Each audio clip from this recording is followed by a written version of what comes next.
Academy में आप सभी विद्यार्थियों का हृदय से स्वागत है, अभिनंदन है। इस वीडियो जो मूल अधिकार का पार्ट 2 होगा, इसमें हम आपको शोषण के विरुद्ध अधिकार, धार्मिक स्वतंत्रता का अधिकार तथा संस्कृति और शिक्षा का अधिकार पढ़ाएंगे, बताएंगे। इससे संबंधित आने वाले जो भी प्रश्न होंगे इन अधिकारों से आपके इस वीडियो में मिलेंगे और उसका आप अधिक से अधिक लाभ ले सकते हैं। आइए, पहला जो इसमें है वो है शोषण के विरुद्ध अधिकार।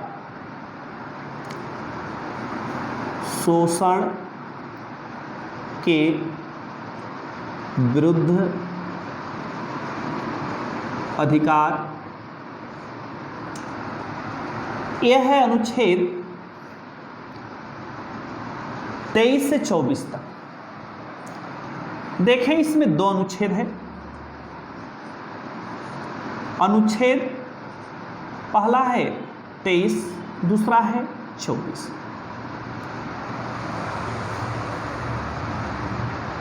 राइट अगेंस्ट एक्सप्लॉयटेशन इसको इंग्लिश में कहते हैं।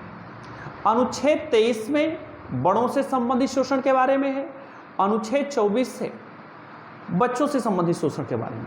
तो क्या है अनुच्छेद 23? अनुच्छेद 23 मानव दुर्व्यापार, बेकार,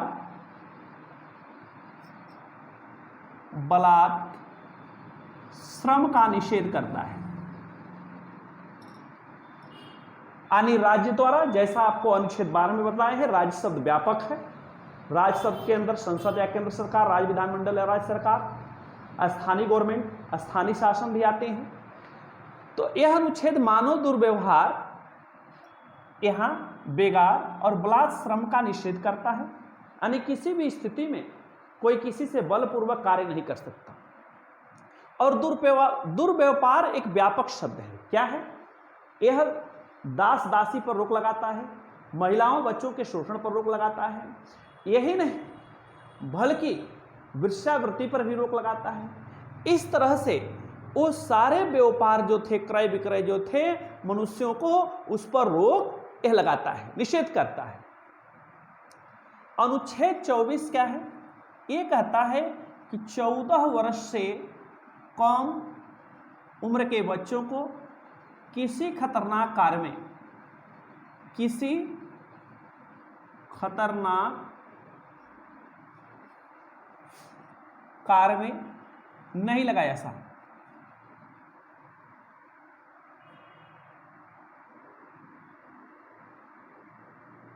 खतरनाक कार्य में नहीं लगाया जा सकता, यानी डेंजर एरिया में, जैसे माइंस हुआ, जैसे खदान हुआ, जैसे केमिकल फैक्ट्रियां हुई, ये सब डेंजर एरिया आती है। इसीलिए भारत सरकार ने 2 अधिनियम बनाया। एक अनैतिक दुर्व्यापार अधिनियम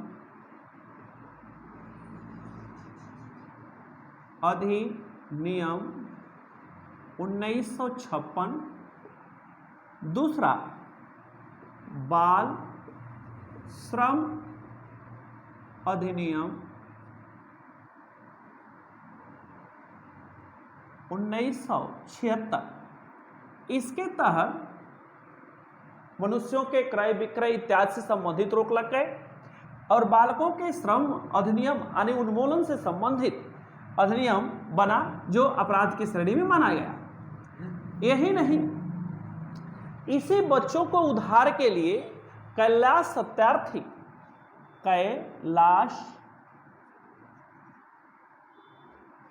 सत्यार्थी को 2014 में शांति के लिए नोबेल पुरस्कार दिया गया। वो मजदूरों को जो भट्ठे में काम करते थे, जो पत्थर तोड़ते थे, या इससे संबंधित जो पढ़ाई छोड़कर किसी और कार्य में लगे हैं, उनके उद्धार के लिए काम किया था। इसी कारण से नोबेल संस्था ने उन्हें नोबेल पुरस्कार शांति के लिए दिया। इनकी एक संस्था है जिसका नाम है बचपन बचाओ, तो बचपन बचाओ संस्था के भी प्रणेता हैं। इस प्रकार आप देखें तो शोषण के विरुद्ध अधिकार में पहले बड़ों का और दूसरे में बच्चों को किसी खतरनाक काम में लगाए जाने पर रोक लगाता है। आइए दूसरा है धार्मिक स्वतंत्रता का अधिकार। आइए जरा देखते हैं धार्मिक स्वतंत्रता का अधिकार।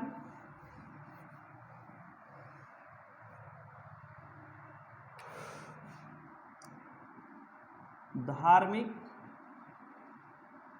स्वतंत्रता का अधिकार, ध्यान दें धार्मिक स्वतंत्रता के अधिकार में अनुच्छेद जरा देखें यहां पर, अनुच्छेद यह 25 से 28 तक है। तो 25 में क्या है, अनुच्छेद 26 में क्या है, अनुच्छेद 27 में क्या है, अनुच्छेद 28 में क्या है और क्या वर्तमान में इसके प्रभाव पड़ते हैं, इसको हम लोग देखेंगे। तो right to freedom of religion, जिसको धार्मिक स्वतंत्रता के अधिकार को कहते हैं, right to freedom of religion, इसमें कौन कौन से अधिकार दिए गए हैं आइए जरा देखें। धर्म से संबंधित क्या है, अनुच्छेद 25 से प्रावधान देता है कि भारत में रहने वाले सभी लोगों को अंतःकरण से किसी भी धर्म को मानने और उसका प्रचार प्रसार करने की अनुमति होगी, इजाजत होगी, राज्य उस पर रोक नहीं लगा सकता अकॉर्डिंग टू आर्टिकल 12। लेकिन इसी में 25(1) में कहा गया है क्या, ये 25(2) में क्या कहा गया है, सेक्शन 2 में जरा इसकी भी बात देखें। सिखों को कृपाण रखना सिख धर्म का अंग माना जाएगा जो 6 इंच से छोटी हो, तो सिखों को कृपाण रखना सिख धर्म का अंग माना गया। और दूसरा हिंदू शब्द के अंतर्गत जो है जैन बौद्ध और सिख आते हैं। तो इस तरह से जो भी धर्म को मानने वाले हैं उनको यह अधिकार होगा कि किसी भी धर्म को मान सकते हैं, अंतःकरण से उसका प्रचार प्रसार कर सकते हैं, राज नहीं रोक लगा सकता। 25(2) कहता है सिखों को कृपाण रखना सिख धर्म का अंग होगा। इसी में हिंदू, जैन, बौद्ध और सिखों को रखा गया है हिंदू के अंतर्गत। अब जरा देखिए अनुच्छेद 26 क्या कहता है। अनुच्छेद 26 कहता है कि प्रत्येक धार्मिक समुदाय के लोगों को, यानी जो धार्मिक समुदाय के लोग हैं, जो धर्म को मानने वाले लोग हैं, उस समुदाय कम्युनिटी के लोगों को निम्नलिखित अधिकार होंगे। यानी निम्नलिखित में क्या, निम्नलिखित अधिकार में क्या होंगे। नंबर 1 देखिए, किसी भी धार्मिक संस्था को खोलने का, धार्मिक संस्था को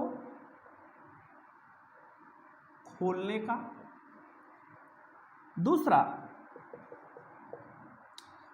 उस धार्मिक संस्था के प्रबंधन करने का। और तीसरा, उस धार्मिक संस्था का प्रशासन करने का। चौथा, उस धार्मिक संस्था के लिए चल अचल संपत्ति अर्जित करने का। यानी धार्मिक संस्था के लिए कोई भी चल अचल संपत्ति अर्जित कर सकता है। प्रत्येक धार्मिक समुदाय के लोगों को अनुच्छेद 26 के तहत अधिकार दिया गया है। आइए जरा अनुच्छेद 27 क्या कहता है, जरा उसको भी हम लोग देख लेते हैं। अनुच्छेद 27 कहता है कि किसी भी व्यक्ति से उसकी उस आय पर, आय का मतलब इनकम पर, कोई टैक्स नहीं लिया जाएगा जिसका उद्देश्य किसी धार्मिक संस्था के रख रखाव या प्रचार प्रसार करना हो। तो कोई भी व्यक्ति से उस इनकम पर जो कहीं किसी धार्मिक संस्था में दान देता है वह टैक्स फ्री रहेगा, उस पर कोई टैक्स नहीं लिया जाएगा। ये 25 कहता है। इसीलिए बड़े बड़े उद्योगपति, बिजनेसमैन धार्मिक संस्थाओं को दान इत्यादि देते हैं। अनुच्छेद 28 में 2 सेक्शन है, 1 और 2। अनुच्छेद 28 क्या कहता है? राज्य द्वारा पोषित, पहले में राज्य द्वारा पोषित किसी भी शिक्षण संस्थान में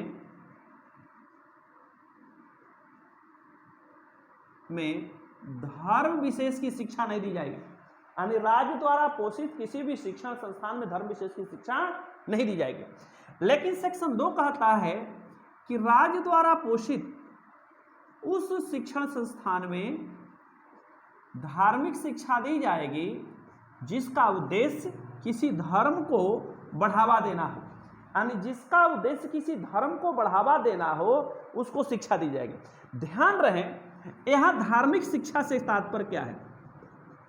धार्मिक शिक्षा से तात्पर्य ये नहीं है कि धर्म ग्रंथ से, यहां धर्म ग्रंथ से नहीं, धर्म ग्रंथ से शिक्षा दे सकते हैं, लेकिन अगर आप उसका नकारात्मक प्रयोग करते हैं, नकारात्मक यानी उस धर्म की गलत व्याख्या करते हैं, तो उस पर रोक। इसीलिए राज्य द्वारा उसको दिया जाएगा, मगर अगर वो धर्म की गलत व्याख्या करने लगेगा तो उस पर सरकार रोक लगा लेगी, जिसके नकारात्मक वैमनस्यता, भाईचारा क्या हो, बिगड़े, सद्भाव बिगड़े, आपसी मेल मिलाप बिगड़े, इस पर रोक लगाने की भी बात है। तो इस तरह से अनुच्छेद 28 दोनों बातें कहता है कि राज्य द्वारा पोषित किसी शिक्षण संस्थान में धर्म विशेष की शिक्षा नहीं दी जाएगी। दूसरा कहता है राज्य द्वारा पोषित किसी शिक्षण संस्थान में धार्मिक शिक्षा दी जाएगी, यद्यपि उसकी स्थापना का उद्देश्य किसी धर्म को बढ़ावा या प्रचार प्रसार करना हो। अब धर्म क्या है? धर्म ग्रंथ को पढ़ाना ही नहीं, धर्म एक व्यापक शब्द है, धारणते इति धर्मः। तो धारणते इति धर्मः को जब आगे लेकर चलेंगे तो धर्म को व्यापक रूप में समझ पाएंगे, जो धारण किया जा सके वही धर्म है। यानी कहीं भी नकारात्मकता, देशद्रोही या किसी अपने धर्म को श्रेष्ठ मानने की बात ही गलत व्याख्या की श्रेणी में जाता है, जिससे आपसी सद्भाव और सौहार्द बिगड़ता है। जी आइए अगला है संस्कृति और शिक्षा संबंधित अधिकार, यानी कल्चरल एंड एजुकेशनल राइट। संस्कृति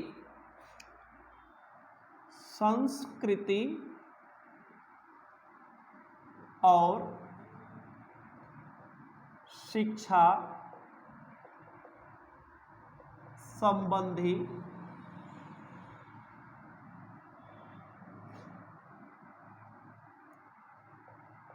अधिकार। ध्यान दीजिएगा, संस्कृति और शिक्षा संबंधी अधिकार क्या है। यहां पर इसमें 2 अनुच्छेद हैं, यानी यह है 29 से 30। अनुच्छेद 29 क्या है, जरा इसको देखिए। 29 और अनुच्छेद 30 क्या है? आर्टिकल 29 और आर्टिकल 30 क्या है, जरा देखिए। यानी कल्चरल एंड एजुकेशनल राइट क्या है, इसको आपको हम बता रहे हैं। अनुच्छेद 29 अल्पसंख्यकों की हितों की रक्षा करता है। इसमें क्या है कि अल्पसंख्यकों के हितों की रक्षा करता है कि भारत में रहने वाले सभी लोग जिनकी की कोई भाषा, लिपि या संस्कृति है, उसे बनाए रखने का अधिकार होगा। चाहे भाषा हो, लिपि हो या संस्कृति हो, उसे बनाए रखने का राज्य द्वारा रोक नहीं लगाई जा सकती। यहां संस्कृति का आशय क्या है? आपके मानव जीवन से है, आपके जीवन शैली से है।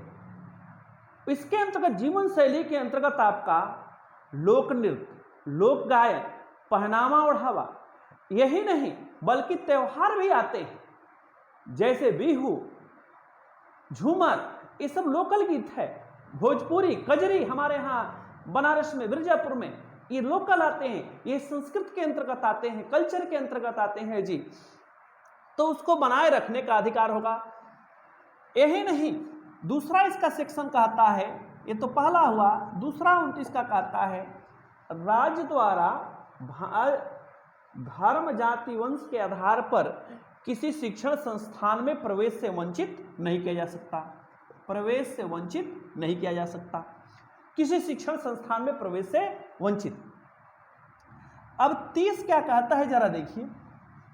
30 है, यह है शिक्षण संस्थान से संबंधित। शिक्षण संस्थाओं, क्या शिक्षण संस्थाओं से संबंधित है?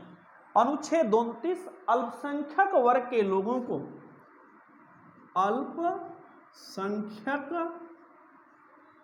वर्ग के लोगों को यह अधिकार देता है कि वह भाषाई आधार पर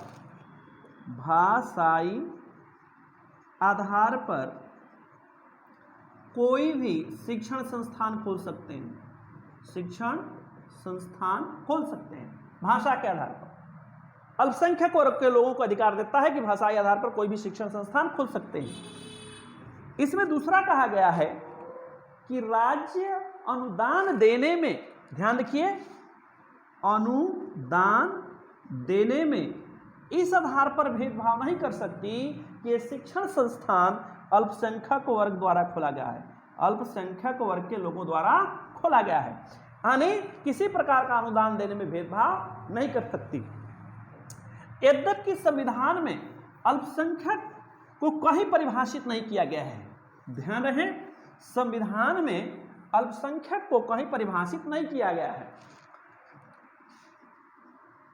अल्पसंख्यक को संविधान में कहीं परिभाषित नहीं किया गया है। अगर इसको देखें प्रांतीय आधार पर, तो यद्यपि देश में हिंदू की बहुलता है, लेकिन आप यहां पर जम्मू कश्मीर देखें, यहां पर देखें नागालैंड देखें, जम्मू कश्मीर में हिंदू बहुसंख्यक नहीं है, यानी यहां पर मुस्लिम बहुसंख्यक है।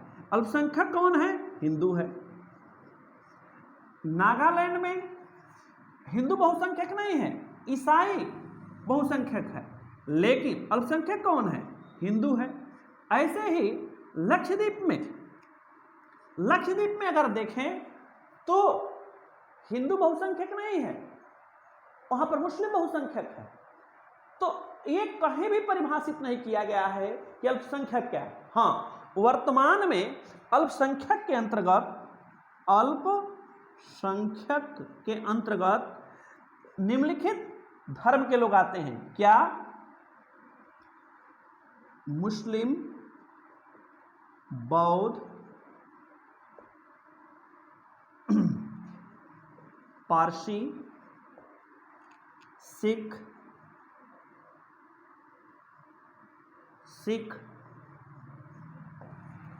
मुस्लिम, बौद्ध, पारसी, सिख,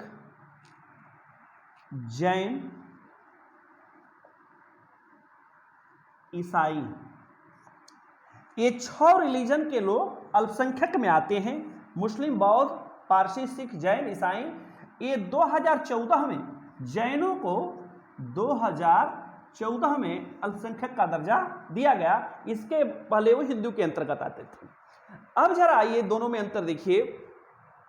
अनुच्छेद 29, ध्यान रहे, अनुच्छेद 29 केवल नागरिकों को प्राप्त है। यहां ध्यान रहे, ये अनुच्छेद जो 29 है केवल नागरिकों को दिया गया है। और अनुच्छेद जो 30 है, यानी अनुच्छेद जो 30 है यहां पर, तो अनुच्छेद 30 जो कहता है कि भाषा के आधार पर अल्पसंख्यक वर्ग को किसी भी शिक्षण संस्थाओं को खोलने का अधिकार होगा। यदि अल्पसंख्यक चाहें तो भाषा के आधार पर शिक्षण संस्थाओं को खोल सकता है। दूसरा कहता है कि राज्य भाषा के आधार पर किसी अल्पसंख्यक वर्ग के लोगों को अनुदान देने में भेदभाव नहीं कर सकती कि अल्पसंख्यक द्वारा खोला गया है। तो अनुच्छेद 29 केवल नागरिकों को है और अनुच्छेद 30 जो है वह, ध्यान रखें, नागरिक तथा गैर नागरिक दोनों को दिया गया है। इसी कारण से मिशनरियों द्वारा स्कूल खोला जाता है, शिक्षण संस्थान खोला जाता है, इस्लामिक लोगों द्वारा खोला जाता है, बौद्धिस्टों द्वारा खोला जाता है। तो दोनों में अंतर क्या है?